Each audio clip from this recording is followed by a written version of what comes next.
Hi, and welcome to the EdTech District. Now let's assume the school year is over and we want to wrap up things in our Google Classroom as well. We can do two things. We can either archive a class, which means it's gone from my view. Students cannot see it anymore and teachers cannot see it anymore.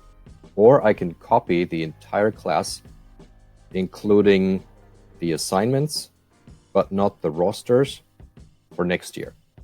So let's assume that I'm going to teach English again next year in the same class or same grade level. So I would then click on the three dots and click on copy. Now I can give it a name. For now, just leave it as copy of English. The rest stays the same. I'm not sure about the room next year yet and so on. And we copy the entire class. This will take a little bit of time. And you can see that Google tells you that it will create a new class with copied topics and classwork items. Rosters and announcements won't be copied. So it's still creating the class. At least it already shows up over here.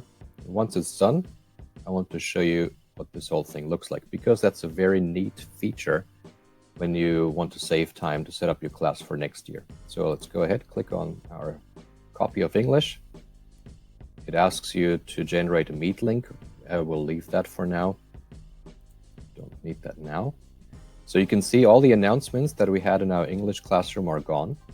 It's basically a blank stream. The People tab is also blank. There are no students because it's for next year. Also, if you remember, in my previous classroom, I invited the other teacher, and that's also gone. The grades, of course, are not there because when I go to classwork, you will see that everything I've added to my previous Google Classroom is now in here as a draft, which means I can reuse all these things, but I don't have to. This is a very handy feature if you switch things around a bit. Let's say you do the quiz first, for example, or you could delete things that you don't need anymore, or add some new things. But the point is that it's all there, saved as drafts, so you can see it, you can work with it, but the students cannot. Then when I go back to my classes, if you don't want to copy your class, then you can archive your class. Archiving is one step before deleting the class. And I would recommend that you don't actually delete classes unless you really made a mistake and created a class for no reason.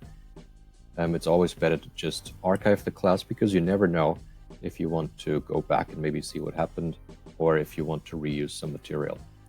So let's go ahead and archive this class. I would click on the three dots, click on archive, and it tells you that archived classes can't be updated unless you restore them.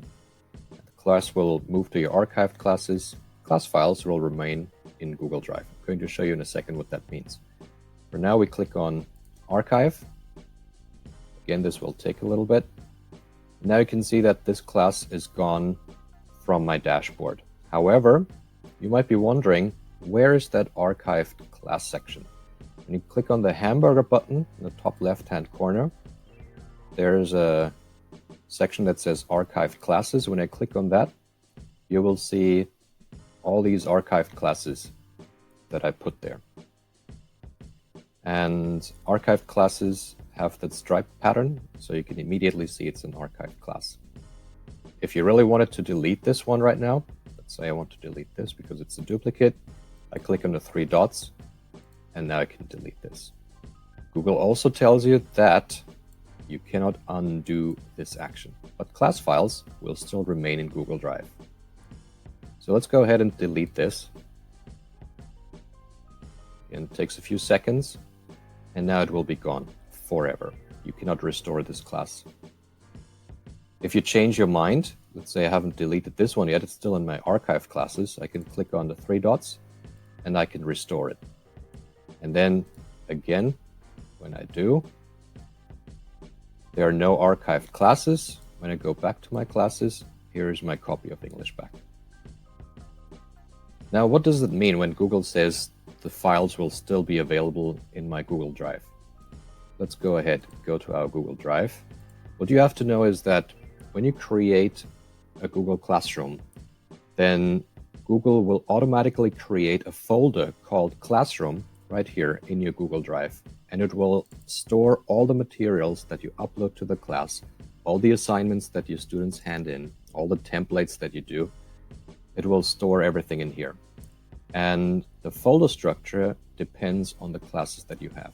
So if you remember, I had one English class and I made 2 copies of it. I also, just now, I deleted one copy of English class, but as you can see, the folder of the class is still here. And the files are still in the folder as well, because that's identical. If I go to my English class that I have right now, then you see the quizzes that we created before, then the assignment that I gave to the students. That was the Maze Runner assignment. So I have Demo Student 1 assignment, Demo Student 2 assignment. So all the students' work is going to be saved in here. So for every assignment that you give, Google will create a folder where all these papers are stored, or all the files are stored. And then you see that there is a template folder, and it says quite clearly, do not edit. Because in the templates folder, Google stores the templates that students work with.